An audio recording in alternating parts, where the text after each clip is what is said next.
place that is haunted. Right from the start, dear, built on an acre of sand. Welcome back. Thanks for joining us again. I'm Zada. And I'm Kelly. And you're listening to Two Sides in the Truth. Thanks for joining us once again. If you listened to the last episode, you know that Kelly's got some tea to drop. That's where we're starting, dropping some tea. As a matter of fact, I do. This is Looking not at the tea. tea. This is vitamin water, but you know what I mean? That's all I got. All right, I got margarita right here, so. It doesn't make as much noise. It's frozen. I'm going for sound effects. Y'all there, just guys. trust us. This is a We margarita. got it. Well, I needed it, but, you know.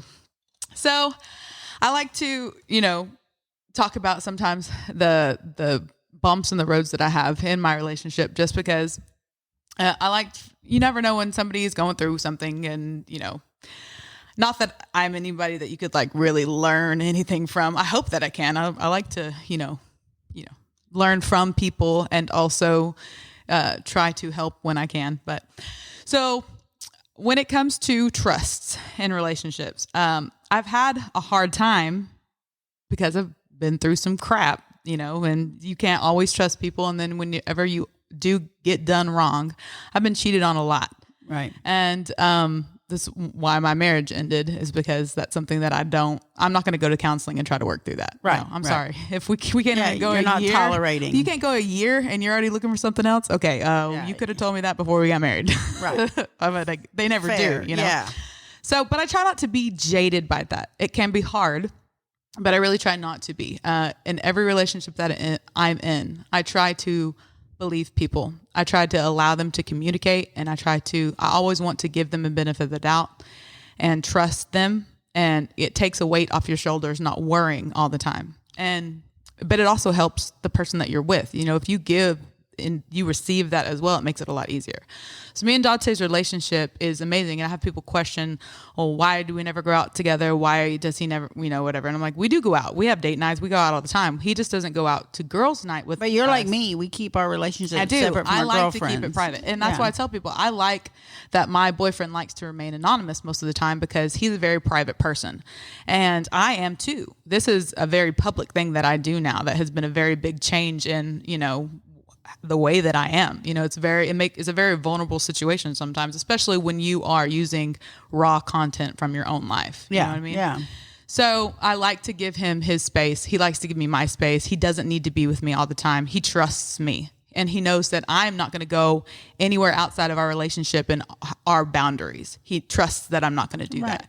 And I can do whatever I want. I do not have to check in with him. I can go anywhere I want at any time. I do not have to tell him when I'm going from point A to point B. I don't have to tell him who I'm hanging out with. I don't have to tell him anything. He likes when I tell him things, and he'll talk to me about my day, but he doesn't berate me. He doesn't require it or get upset about it. I don't feel like I'm about to be strapped up to a lie detector test anytime. You know what I mean? He's just not that way. And I love it. It's so freeing, and it's so wonderful to know that you're with somebody who really wants to be with you, and you don't have to worry about anything else. Right.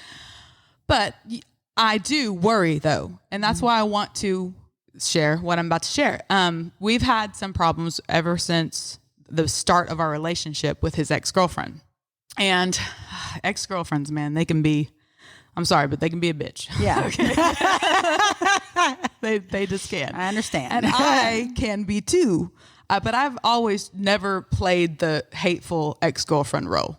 Right. Whenever I'm done with a relationship, I'm done. I don't have anything else to say about it. I'm not going to go badmouth you. Even if I could, I'm not going to. I'm not going to air my dirty laundry out. Like, I just move on. You do. That's what I've I seen do. You do it. We can stay Next. friends. I'll be nice to you. I can meet you out, and I can meet your new girlfriend, and she's not going to have a problem with me unless you tell her that we dated. Then she is.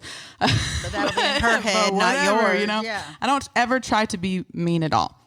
But that's just simply not the case for everybody. And whenever they had broken up, she actually had a drug problem. And so she went to rehab, and they broke up then. And I met him while she was still in rehab. And so it's kind of a sticky situation in her mind. She thinks that he did her wrong. But he took her to rehab because they were living together at the time. And he's like, this is not going to work. I'm not going to allow this. I'm not going to allow this around my kids. You're going to have to go and fix yourself. This is done. But she thought she was going to get out and be able to come back to him. Yes. but she already knew was that done. wasn't the case. Yeah.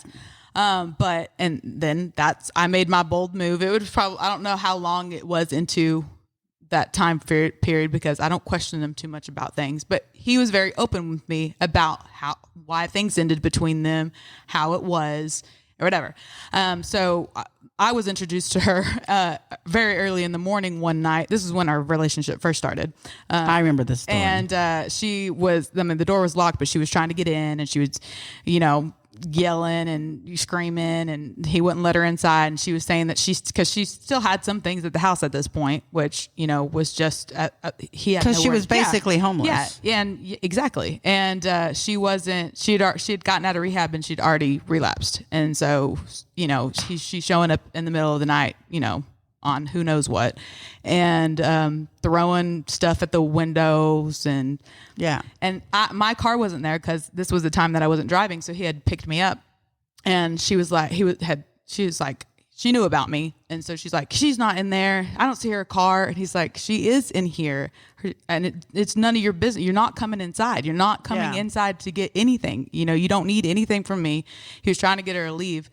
So anyways, that's how I was introduced to her. But he finally asked me to get up out of bed, and he was going outside, and he wanted me to lock the door behind him. And I did that. And that's when she realized, okay, there was somebody else in the house. And there's just been a couple of things like that. She'd try to get a hold of him, try to talk to him, and call him and this and that. And it took a while for her to get she needs to give up. Yeah. And it eased up, and so but it was a very hard period to get through, because I'm just always like, what's going to happen next? And not that I even was worried about him. I don't like people showing up in the middle of the night. Yeah. That's not a situation I want to be in. You know what I mean? And so, but just the other night, I went and saw him on Thursday night because we didn't have girls' night, and so I wanted to see him because I usually see him on Friday nights, but we were going out for girls' night on Friday night. Yeah. So I'm usually never there on Thursday nights. I'm always I'm a religious girls' night on Thursday nighter. It's part of my schedule, and I always stick to my schedule. I try to stick to it. And so I was there on a night that I'm not usually there. And she came by. She didn't come by, but I sleep with earplugs in. And he gets calls. He's a crane operator, so he gets calls a lot. You know what I mean? He's having to get up and go to work at 4:00, 3:00, whatever. If there's an emergency, whatever. So his phone ringing never really bothers me because it happens a lot. Yeah. And so it had rung and he had missed the call. But he called it back because he didn't know the number. And they're like, I'm half asleep though, because this hadn't really phased me yet. But he couldn't figure out who was on the other line, and then they were asking if I was there, and he was like, and he ended up just hanging up on him or whatever. But at the time I'm not an instantly jealous person, but I felt a weight on me, because I'm sensitive like that. I knew that a shift had just occurred. Oh, I would have come out swinging. I would have come out swinging. Well, see, I don't do that. I know you don't. I would have. I know. I internalize things. And get ugly. And I spent, and this was probably at 2:00 in the morning. We were having to get up at 4:00 because he had a very early leave that day. And so I was probably up the rest of the night, though I couldn't go back to sleep. I was worried if they were going to. And so then you're stewing. I was worried if they were going to stop by. That's the thing. I was like, I just know someone's going to be. And they did happen to go by. She had called him from her cousin's phone or something like that. They were riding around. They'd got out of, I don't know if one or both of them had just gotten out of rehab, but obviously not sticking to what they needed to stick to from getting out of rehab. Yeah. Or they were going right back into it. I don't know what the situation, but anyway. It's so weird that Dante's was even with somebody that had a rehab thing, because he's so not like that. But you know what? It's never that person's fault, though. I agree. It's just weird that he found himself in that situation because he's so not. Though. Yeah, exactly. But he's a strong man, though, and he did what he needed to do once he figured out the problem. He handled that problem. And so I never doubt him or never feel like he can't handle it. I let him handle it because that's his business. It's not my business. Even though I'm in the situation, It's not my business. And that's what I go by. But when we got in the car and he was heading to take me back, and I was finally like, okay, Kelly, talk to him. And so I said, can I ask you a question? And he's like, yeah, what's up? And I said, do you know who called you last night? And he said, I don't. I don't know who it is. He's like, I don't know the number, and what it came up as. It was like he didn't know that name, and I was like, okay, well, that situation, that phone call, it upset me, because why do you have why is somebody calling you at 2:00 in the morning and asking if I'm there? Like, that's a very specific conversation. that doesn't comfort me. No, yeah. And he's like, I totally understand. He's like, I'm telling, I don't know who it is. I can figure out who it is, but I understand this doesn't look good. He's like, but you don't have anything to worry about. Right. And I believed him. I 100% believe this man. I mean, and I even told him, I believe you. And part of me really wants to believe you, but it's an uneasy feeling that I don't like. Right. You know what I mean? And so, and he ended up dropping me off, and he called me back a little bit later and told me when he had figured out, the situation. Oh, he told you who it was. Yeah, he told me that he had, I don't know if he had called back the number or if they called again, but he figured out that it was her cousin. She was calling from her cousin's phone, so he wouldn't know the number, obviously. And, he had told them that, no, this cannot happen. He's like, you put me in a really bad situation that I didn't deserve to be in. Yeah. Calling and asking about her and, making it look like there was something going on that wasn't going on, because you're just trying to stir up problems in my relationship. Because that's what you do when you're that person, when you're that ex-girlfriend, you do anything you can to stir the pot, so that if I can't have him, I'm not going to make sure that, someone else he's can't not going to be a happy camper. I'm going to drive her away. Like, that's what she's trying to do. Right. And so I feel like it's very hard to have to be in that situation. And because I'm not an aggressive person, I always wanted to, you want to like give them a piece of your mind or something like that. Right. But I'm just not that person. I'm not a confrontational person. Right. I don't have no desire to talk to her, not even tell her to leave my boyfriend alone, because, that's just giving her what she wants. I'm going to let him handle the situation and trust that he will. Right. But yeah, so that's my situation. As you were talking, the only thing that really, how rabbit holes are. Yes, we do. The only thing that popped in my head that I had to similar discussion was when the end of my marriage, my ex-husband, when I was very, very pregnant, like 9 months pregnant, he got a text in the middle. No, was it a text? No, it was a phone call. No, not we didn't text yet. That didn't exist yet. I have to think about that year. He got a phone call in the middle. Was it on the landline? No, but we had one. He had just gotten a cell phone. Actually, he had just gotten a cell phone, and he didn't have one prior to that. And it was sitting next to his side of the bed. And in the middle of the night, the phone rang, and he was a heavy sleeper, and I was not a heavy sleeper, and I was super pregnant. And he wouldn't wake up to handle the phone. Now, he was a manager for Chili's at the time, and I was a manager in retail. So it wasn't uncommon for our phones to ring in the middle of the night if an alarm went off, or if Chili's was still open, they might call him with a question or whatever. He was like the assistant or something. Anyways, so the phone rings in the middle of the night, and he's not answering it because he has passed out. And so I'm like elbowing him to answer it. Well, I'm too pregnant to get up and get the phone myself. Like, I'm so pregnant, And so finally he wakes up and grabs his phone, and I don't remember if it was still ringing or if he went in the bathroom and called them, but he grabbed the phone, looked at it, and ran into our bathroom and locked the door. Oh, yeah, that's not a good sign. And I was like, what the fuck? There it is. There's the F-bomb. And I was like, what is going on, And so he comes out the bathroom, and I'm like, who just called you at like 2 a.m? And he was like, it was so-and-so from work, some guy from work. Why would he call you at 2 a.m. in the morning? Oh, well, there was a problem with an alarm, or he said something. I said, really? Okay. Well, let me see the phone. Let me see the phone number. And I had never had an issue really before with him. There had been one other issue years before that. So he was like, no. I was like, yeah, show me the phone. He was like, fine. He hands me the phone. The phone, it's deleted already. When he was in there, he deleted the phone call, the phone number. Of course. I said, so it was Dan. That's who he said, a guy named Dan. And I said, so you deleted Dan's phone number? Why'd you delete Dan's phone number? Oh, I don't know. Oh my gosh. I don't know. That's one of those, really, do you think I'm that stupid? Really, do you think I'm that stupid? And that's exactly what I said. All right. I said, okay, here's the deal. All right. I'm 9 months pregnant. There's limited things I can do right now. Very limited. But let me tell you what's going to happen. In a year, I'm going to be gone with all these kids. We're all going to be gone. This is the straw that broke the camel's back. This is the end of it. So you have 1 year to get the F out of this house.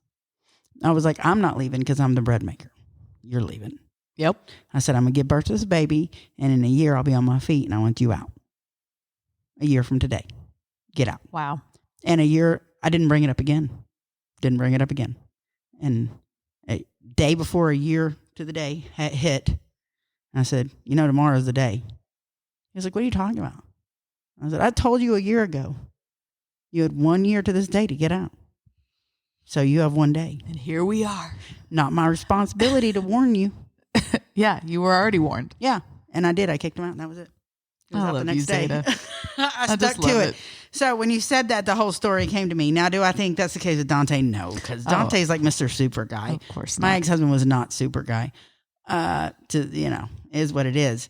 But that is actually what happened. Well, he came back and tried to say that he had gambled on some football game or basketball game or something, and he owed somebody money, and that's what it was. This man had never gambled a day in his life. That's quite a story. To come Never up with to gambled cover. a day in his life. So I get divorced. Fast forward like 2 years from the day of that phone call. 2 years later, I'm single. I'm separated and planning to divorce. And I'm at a local bar in Houston in the suburb we lived in. And this lady comes up to me that I don't know. Are you so-and-so's wife? And I said, soon to be ex-wife. We are divorcing. And they said, okay, good. Let me tell you what's up. And she was like, I worked at Chili's for your ex-husband. And this is who he was talking to. And this is who called that night. And I got the whole skinny.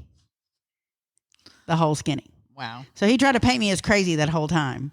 And I was crazy. I was imagining it. It was all Dan calling him about money that was owed for gambling for the first time. His loan shark. Yeah. And nope, turns out it was a redhead.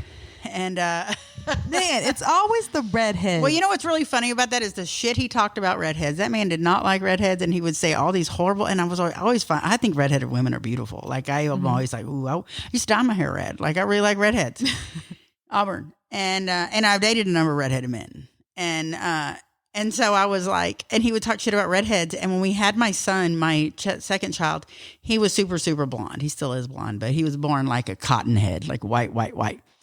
And so his hair looked red because he had blood in his hair when he was born. And I swear to you, my ex-husband teared up when he thought he was having a redhead, and he was upset. There's nothing worse than a redheaded boy, is what he said. Oh my gosh. Which is ironic because I have dated a number of redheaded, like I said. And I disagree completely. I only made with that him. mistake once. Yeah, well, not me. And so he really got upset about it. And that too, he cheated on me with a redhead. But on top of that, his current wife is redhead. I think she dyes her hair. I don't think she's naturally, but regardless. And she looks great. Like, that was silly on his part. Really She's a funny. beautiful woman.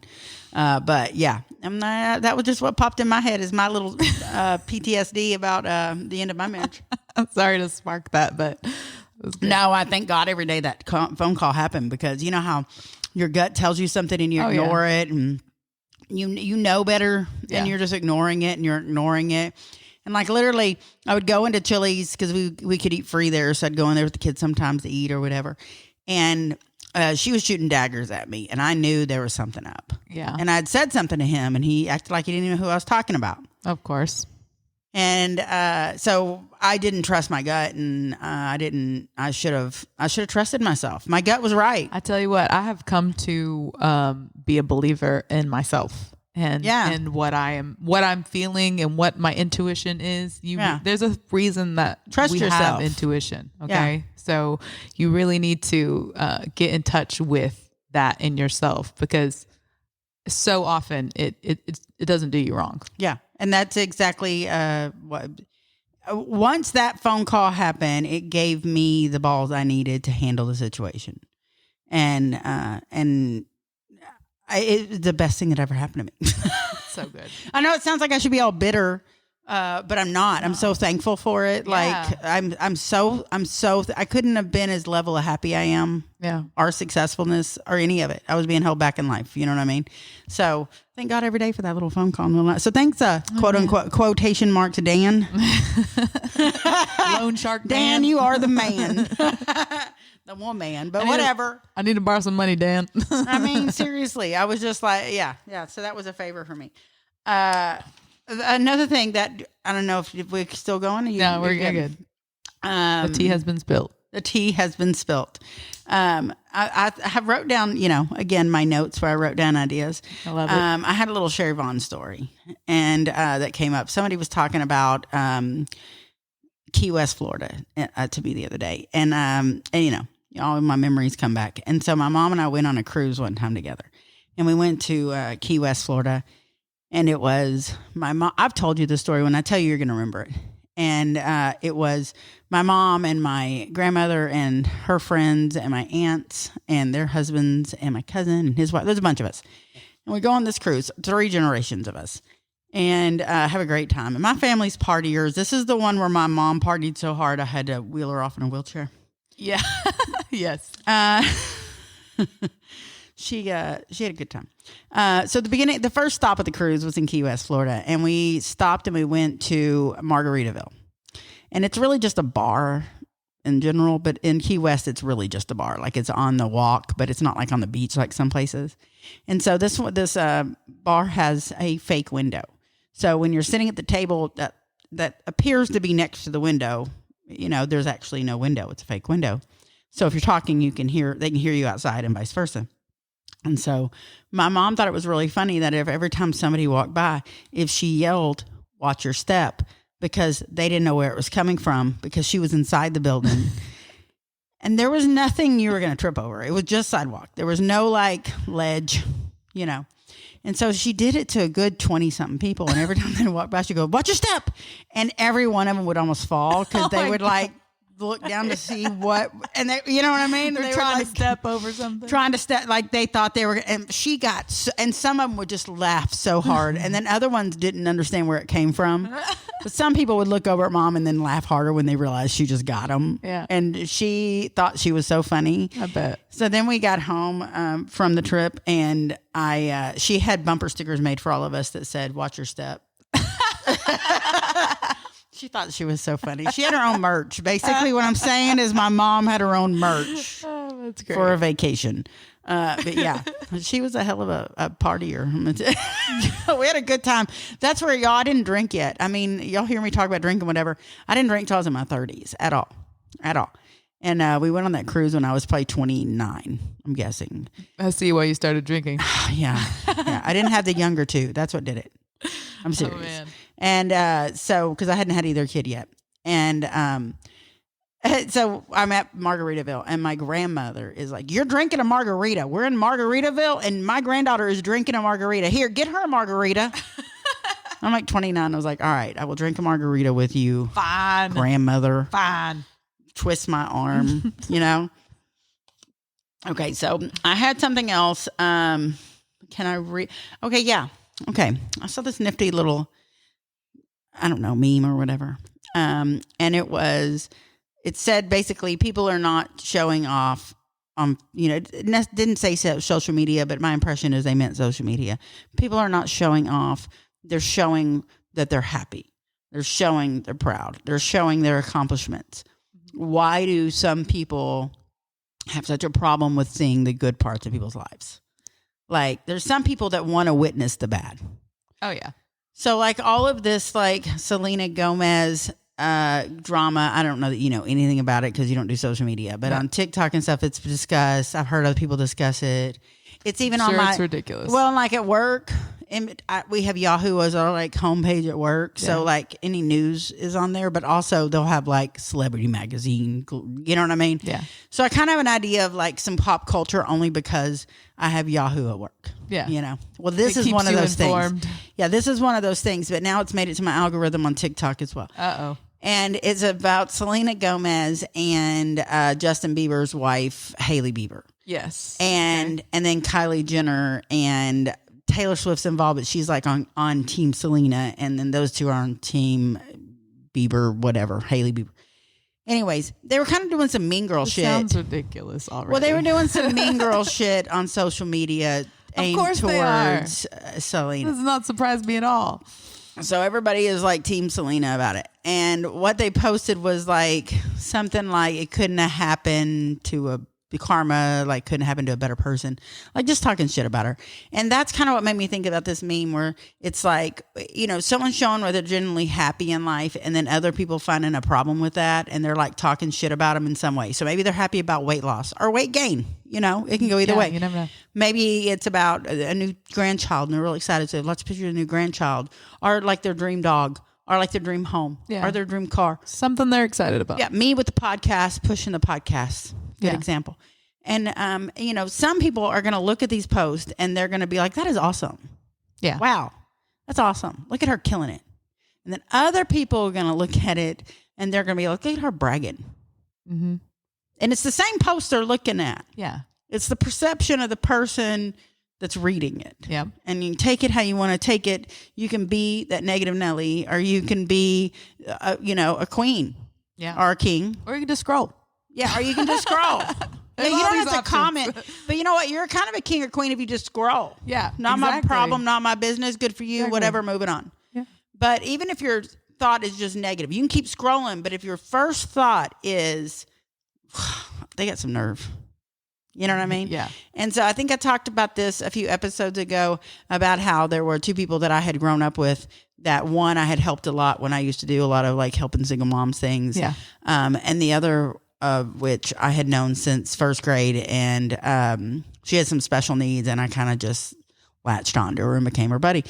And they both, if they perceived my post to be braggy, they would discuss it with other people about me being too good. Like I'm too big for my britches. I don't know how to word that. Trust me.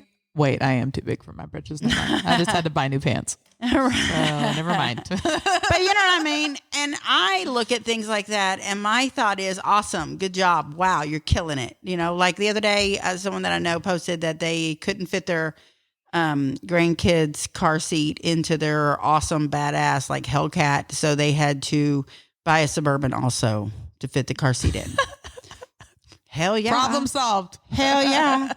Why would I not be anything but happy that they could do that? Yes. Why would I not celebrate that they are in the point in life that they can do that? Yeah. She gets to keep her dream car, and she has a safe vehicle for her grandkid. That's also awesome. Why would I look at that post and think negative? But I guarantee you someone did. Mm-hmm. You know what I mean? Of course. And so, you know, the particular person that I had discussed that when I was a kid, when I moved into the house that I'm in, which is not a fancy house. It is 100-year-old farmhouse that is very well taken care of, and it's cute because I've decorated it cute. You know what I mean? But I'm not like living in a $500,000 home. Okay. I'm not out there bragging. It's just a regular middle-class home. You know what I mean? But I've come a long way, y'all. I mean, when I got divorced, I had to live in a garage apartment that had zero insulation and no porch, and you could walk out of the back patio directly into the field behind you because it just walked out to nothing. There were holes in the wall. There was holes in the windows. Like it was in the window to the walls. We got a hole all up in this bitch. Anyways, that was a hit right there. I know, banger. And, but you know, so I've been through some stuff. I have been rich, and I have been poor, and I have struggled, and I have not struggled. And I have been very open about my struggles. Like I make fun of myself. So if I want to post a picture of my home looking really good, and I just moved into this home, I got these couches that I love, and I was real happy about how everything looked, and I was putting it together, and people were asking to see what it looked like. So I post a few pictures of like my living room, my kitchen, and the immediate reaction of these two people is to have a conversation about me bragging. Did you not see the apartment I posted pictures of that had holes in the windows? And I posted pictures of the holes in the windows and made fun of myself for having to live there. Like, I'm not just posting pretty stuff, y'all. Mm-hmm. I'm giving you the whole picture. I'm giving you the whole picture of when I struggled and when I don't struggle. You know what I mean? And so when I see someone post something that is them succeeding in life, I always try to take away from that. Awesome, they're succeeding in life. Yeah. And so what I'm asking people to do is to think about how you think about it. If you're not happy in life, and like I have a coworker that's just like never happy. No, Like that sucks. everything anyone does bothers this person. And it doesn't matter that it doesn't affect them or whatever. They're just always upset about something. And that's their perception, Yeah. you know? And that's how you choose to perceive things. So you have chosen, that's how you feel every day, all the time. You've chosen this life. Yeah. I am not choosing that life. No, not about that life. And I'm asking y'all not to choose that life. Don't If you do have it. a depression issue or you struggle with, feeling good about yourself, try thinking positive thoughts for 30 days. Try every time you see a picture of somebody looking really good to find the better in the picture than they even realize. Right. And then you think about those and give them compliments. Yeah. But also look at it and think it to yourself. Because sometimes that's all it takes. Think happy thoughts. You give out happy thoughts. You're going to get that. I don't know that karma is the right word for it, but that energy Yeah. back. Yeah, So like you were talking exactly. about vibes earlier. Oh, yeah. That's a vibe somebody gets out. Like you've been in a room where you're not vibing with someone. That means I feel their energy does not care for me. Yep. And that's something you can definitely feel. You don't have to have somebody tell you that. Yeah. And I have to correct myself all the time because I very much geared toward negative thoughts. I have negative self-thoughts. I have negative thoughts. I can be hanging out with my best friend or somebody I really like, or even a family member, and they're like, oh, let me tell you this or let me show you this. And my first thought in my head is, I don't fucking care. That is in my head so many times a day. That goes through my head. I don't even talk like that. I don't do that. I do care, but it's always, I never want to look at anything. I never want to, that's always the first thought. And I have to correct myself. I have to say, yes, I do care. And I have to remind myself to smile. I'm the opposite. I guess I'm the empath because I am always like, oh my God, that's awesome. And that legit. And I think it's because of where my struggles were that, it was rough for a few years there. So when I see women succeeding and doing well, I'm so happy for them because our men that have been through a hard time, because I'm just happy I got out of it, and mine wasn't drugs or alcohol or any of that kind of stuff. Mine was just a divorce basically. And, growing up, because, when you get divorced, you rethink everything in your life, especially a long marriage. You know what I mean? Yeah. So you have to rethink everything. I had my ex-husband was so negative about everybody and everything. I was not like that before him, and I wanted that out of my system, and I had to focus on getting it out of my system. Yeah. Not being judgmental of other people and not being judgmental of myself. Yeah. And Because- it's a choice that you have to make. And Yeah. it can be tedious and it can be work, but why wouldn't you want to put in that work on yourself? It makes it worth it. Right. And you're putting in work in yourself by being positive for other people. Yes. So what I'm asking people, and I know a lot of people are like, I don't like people. I don't like talking to people. I'm not a people person. That's cool. You don't have to be a people person to think positive thoughts about other people. Yes. And You don't yourself. have to talk to them to think positive thoughts about them. Yeah. You know what I mean? Thoughts count too. And it does, and there are people in my life that I don't care for all aspects of them, but I'm not their mama. Right. I don't have to. Doesn't affect me in I don't any way. have to. Yeah, I can still celebrate your wins and not Exactly. worry about your losses. Yeah, you don't have to. It's not a comparison, and it's not a competition. You know what I mean? Like people have made just living in the human race and just life in general this big rat race, and it's just really not supposed to be like that. Definitely not. It's supposed to be us building each other up, and it's like everybody has their own little small business. And what do you do in a small town? You support the team. You support the business. You support the people around you. That's what keeps it ticking and keeps it going and keeps it moving. Yeah, and it also keeps you that feeling, the warm feelings when you have small town businesses. That love and feeling. That it is, man, it is. Because I moved away when I got divorced. I mean, when I got married, I moved out of the area, and then I moved back after my divorce, and I came back for the small town feeling. I came back for the knowing that I knew that my neighbor might be keeping an eye on my house and maybe know more about me than I wanted to know. But they're also keeping an eye on my house. Exactly. So they're also going to let me know when something's up. You know what I mean? And by on your house, it doesn't necessarily mean your house. It might mean your children. They hear things and they let you know, and you know what I mean? Yep. So pros and cons to all of the above. Anyways, it was really just about, I feel like that your perception of other people isn't about the other people. It's about you. It shows more about you than it does the other person. It does. That's for sure. If you can't find yourself celebrating for other people's wins, it is definitely you that you need to look at, Yep. you know? Preach, girl. And it drives me insane because I don't like, and that's what I'm saying. When I say on the last episode, I was talking about being petty, and I was like, I'm a petty crime fighter. And that's what it's about. I get annoyed with people that can't celebrate other people. That really, it annoys me. I'm like, I don't understand why you're this fucking ass, such an ass. Like, how hard is it just to be happy for people? Right. Like, it takes no energy at all. And it breeds better energy. Right. So, like, you're getting something from nothing. Like, it's that easy. I think that people just get stuck in that slippery slope of, negativity that it's like quicksand. And yeah.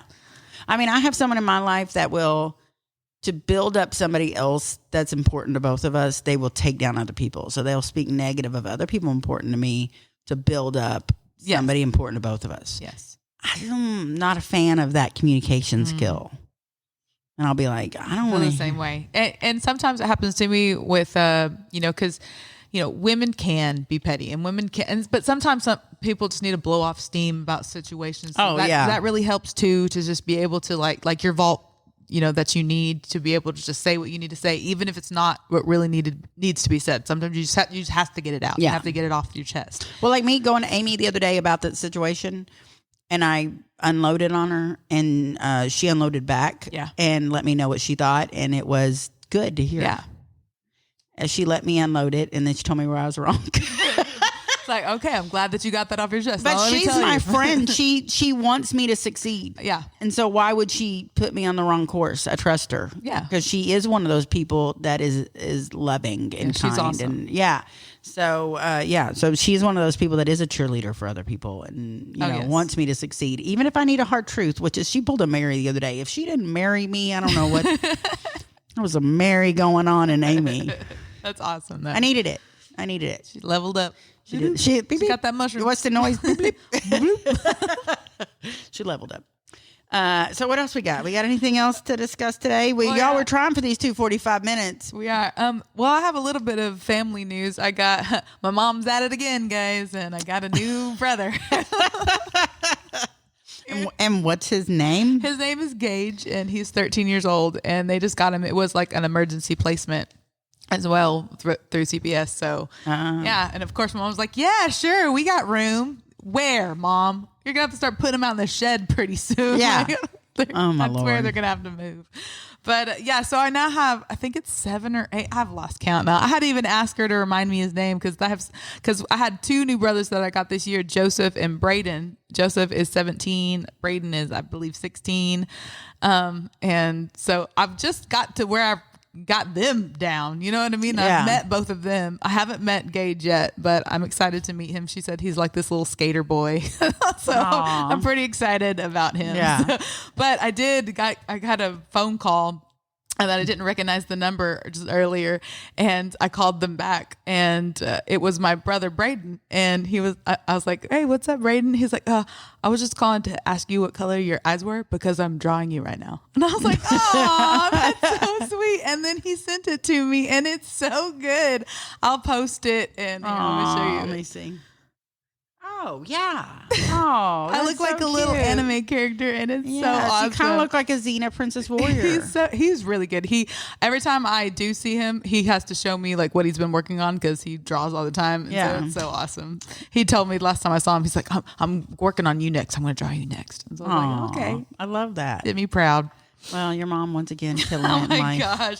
I was like, Mom, what did I tell you? We need a girl. We are so outnumbered now. You can't have a girl now. I know, definitely Yeah, not. y'all are in full boy land Definitely for not. the yeah. So now I have Joseph and Hunter and Christian and Anthony and Ashton and Gage and Braden. And then I also have my older sister and brother, Amy and Daniel. So yeah. it's a full, oh my gosh. Y'all got a full house. I'm like, we're This going to is have a to buy sitcom. a church. Do you know that their church right here is for sale? The one by my one house? over here? I was like, my mom needs to go buy that church. To live in it. Yes. Yeah, there's 2 churches I know of in Waxahachie for sale. When we were on the way here Friday night to come to Al's, we passed it, and Mary Lou was like, "Did you know that this church is for sale?" And I was like, "What? The whole church is for sale?" She's like, "Yeah." And she's like, "We need it." I was like, so she stopped and she took a picture of the signs and sent them to Robert. And she's like, "What do you think?" Like, what are you going to do? Build a commune? He sent her back to like the thinking face. Like, Yeah. Let me figure something I was like, out. "Yes, get it. And then I'll have my own room." Kelly's always got a plan. I really do. You could make it into like a woman's center. And it's so big, like it really has room that you could have that whole church as your like mansion, and then the building section on the other side could be like business. It could be a women's center. It could be a homeless shelter. It could be a kids shelter. It could be a cult. That's probably what's going to end up being. Actually, I think honestly. this is where I'm leaning. Cult, yes. I mean, why not? We could wear red a lot, and that's what the they wheels do in are cults. turning. Okay, that's what I'm saying. The wheels are turning. Anything can happen. Anything's possible at this point in life. I've seen churches that were turned into homes that are amazing. That would be an awesome. There used to be one in Rocket that's where the dollar store is now. But there used to be a schoolhouse right there, and they turned it into a house, and it was a really cool house. But I guess they demolished it for this dollar store. Oh, dang. Yeah. Wow. I know. Well, we need a dollar store, apparently. Yeah. Probably going to build another dollar store next to that dollar store any day now. There is, on the way going into, when we're going to Frost, going through Italy, they have a building. It's one big building, and it's half Family Dollar and half a Dollar Tree. They have that in San And I'm Saba. like, I'm so confused. Like, why is this? It's the same parent company, but I don't know the difference. I was like, why was this needed? Like, they have that in Hamilton and San Saba. Now that I think it's their new model. So in San Saba they have that, and then next door to it is Dollar General. So technically they have 3 dollar stores next to each other. That's so crazy. I mean, and nothing costs $1 if you noticed. It's like all $5, $6. Ridiculous. Yeah. Do you have time to talk about your sexist thing that you talk about? Yeah. So anyone that's paid attention, I work in construction, and I've been there for 8.5 years, and I'm in concrete specifically. And my stepdad that raised me here in Ellis County, he ran a concrete company out of our home. So my mom ran the office, and he ran the field, and out of our home. So we all answered the phone, took phone calls, took stuff over. You know what I mean? So I was raised in that atmosphere. My brothers both did concrete work. One of my brothers, the one that's still alive, he still does concrete work. And so obviously I have a background in this. Okay. Yeah. So this week I had a really weird week at work. I've been there this many years, and I've never really struggled with sexism. Believe it or not, it's not usually an issue. That's cool. Because they usually, you would think that it definitely would. Yeah. You would, typically they think if she's here, she must know what she's doing. Like, why would she put herself through this? Really, I run into more of a problem that they prefer I be Hispanic because I don't speak Spanish. Now, I understand a lot of Spanish, especially construction Spanish, but I don't speak it back. And so, like, if you call me with an order, I can take it, but I just can't, like, explain to you anything I need to tell you about that. We can deliver this on this day or whatever. And so I'll get an interpreter to help me or whatever. And I deal with Hispanic men primarily. I mean, 95% of my clientele are Hispanic men, which is a good genre for me. I do well in that group. It's like a genre. They like me. And, but this week I dealt with people I don't deal with as often, like just different customers for some reason.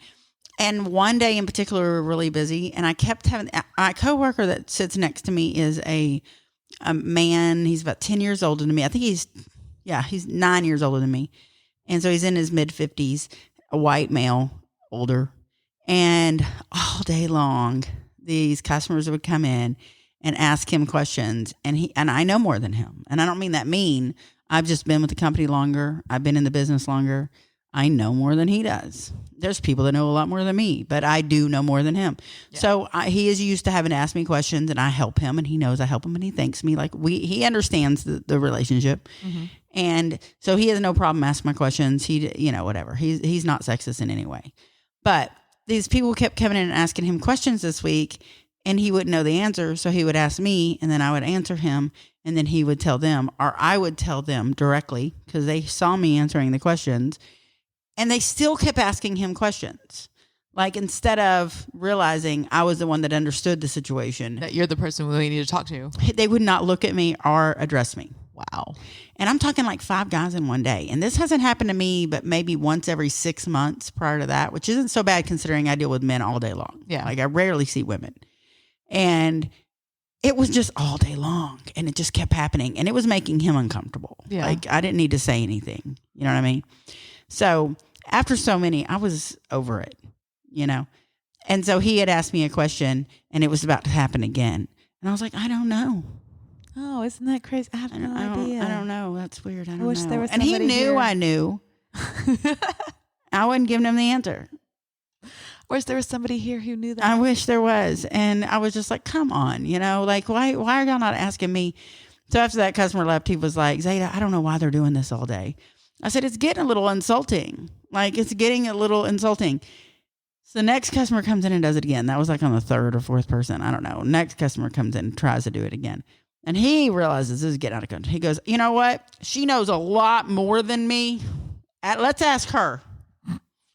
Because she pretty much trains me. And so that guy he had to redirect it to me and tell them. Yeah. As if they apparently are dumb enough they don't catch on. Wow. You know what I mean? But it was all day long. And it was like, I've worked in this field for so long and I've just really never experienced it until this week. And I don't know what was going on, but it was all week long. Maybe it was International Women's Day that It was. Maybe that's what it was. Oh my God. Bum, bum, bum. Bum, bum, bum. Yeah. And I was just like, but it was really funny because while one of them was doing it and he was really kind of being a jackass to me. And I was just kind of blowing him off, like whatever, we were really busy. So this other guy comes in and I've known forever and ever and ever because our parents were in concrete together. So, and he's now in it. So he's like, hey, Zada, blah, blah, blah. And he's like shooting the shit with me. And it's real clear that I know what I'm doing. Yeah. And that he knows that I know what I'm doing. So the other guy starts trying to ask questions to that guy. And I'm asking them all. And he says, oh, you can just ask her whatever. She's been doing this as long as I have. And so the customer got the guy straight. And I was like, all right, see, so there's guys that got your back too, is what I'm saying. You know what I mean? So there's a lot of good guys that have your back. But there's, good job, guys. Man, all week long, I was just like, I'm about to strangle someone with this phone cord.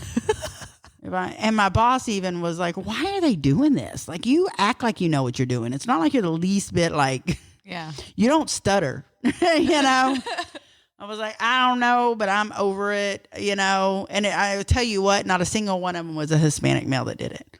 I know. Weird, huh?